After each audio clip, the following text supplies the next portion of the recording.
Hello, Brian Rountree, Corporate Safety Director with the Haskell Company, and today we're going to start our next theme month, Crystalline Silica. OSHA's Crystalline Silica rule. Who was affected by the standard? About 2 million construction workers are exposed to respirable crystalline silica in over 600,000 workplaces. OSHA estimates that more than 840,000 of these workers are exposed to silica levels that exceed the new permissible exposure limit, or PEL. Possible effects of crystalline silica.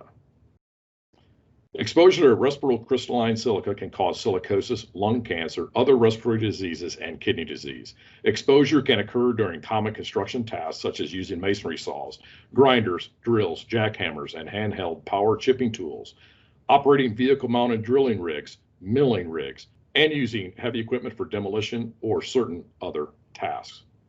What does the rule require?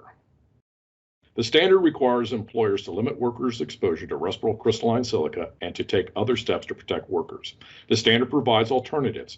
Employers can either use a control method laid out in Table 1 of the construction standard, or they may measure workers' exposure to silica and independently decide which dust controls work best to limit exposures to the PEL in their workplaces. At Haskell, we utilized the Table 1 control methods.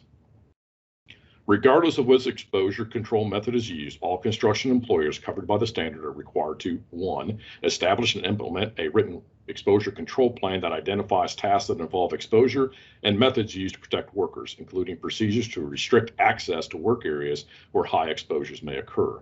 2. Designate a competent person to implement the written exposure control plan. 3. Restrict housekeeping practices that expose workers to silica where feasible alternatives are available. And 4. Other medical exams, including chest x-rays and lung function tests every 3 years for workers who are required by the standard to wear a respirator for more than 30 days per year. What is Table 1? Table 1 matches common construction tasks and dust control methods so employers know exactly what they need to do to limit worker exposure to silica. The dust control measures listed in the table include methods known to be effective, like using water to keep dust from getting into the air or using ventilation to capture dust.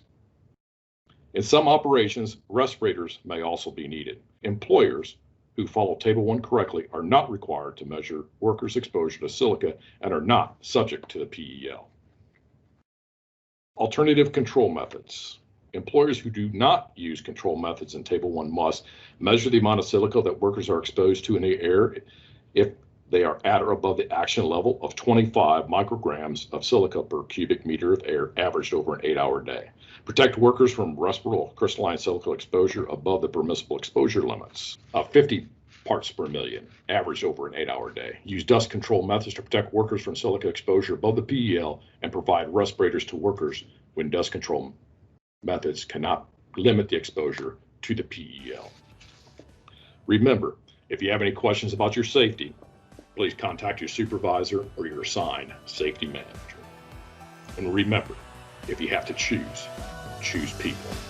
Rountree out.